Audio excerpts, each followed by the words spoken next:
Le Grand Paris, c'est tout simplement un récit de formation. C'est l'histoire d'Alexandre Belgrand, qui est un jeune homme né dans les années 80, qui va faire des études de commerce, puis des études d'urbanisme, et qui va rejoindre l'équipe de campagne d'un candidat bien connu de la droite dans les années 2000, et qui va devenir son conseiller urbanisme à l'Élysée. Et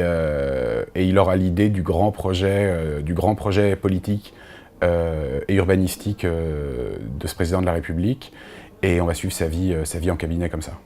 C'est un livre sur les séductions de la politique, c'est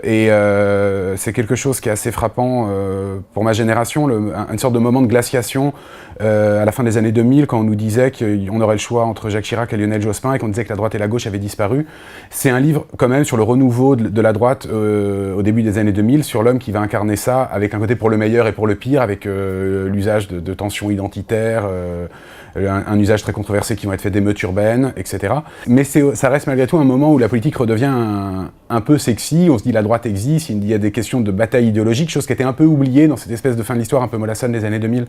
Et mon personnage va se retrouver à jouer un rôle dans ce jeu parce que son mentor est l'un des conseillers du prince, qui est juste nommé le prince, qui est le ministre de l'Intérieur à ce moment-là, et il va se retrouver à intégrer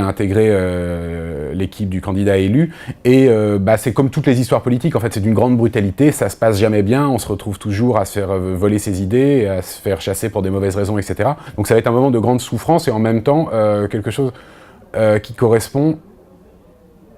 un grand moment de la vie politique française de ces dernières années, où quand même la campagne de 2007 était une campagne extrêmement passionnelle, et c'est quelqu'un qui aura la chance d'être au cœur de cette campagne, et qui ensuite va dériver largement, parce que c'est quelqu'un qui est né dans l'Ouest parisien, qui a vraiment, disons, le CV normal du jeune homme de droite, et qui va évoluer vers autre chose, et le roman finalement raconte aussi progressivement l'histoire d'une trahison de classe, mais pas une trahison de classe au sens classique de l'ouvrier qui réussit, mais plutôt de l'enfant de l'Ouest parisien qui va basculer dans autre chose. Voilà, enfin il y a tous ces thèmes, et le sujet du roman, c'était raconté comme un roman d'histoire, cette tranche de France qui est en gros les années 2000 en fait, et le raconter comme si c'était déjà quelque chose de lointain.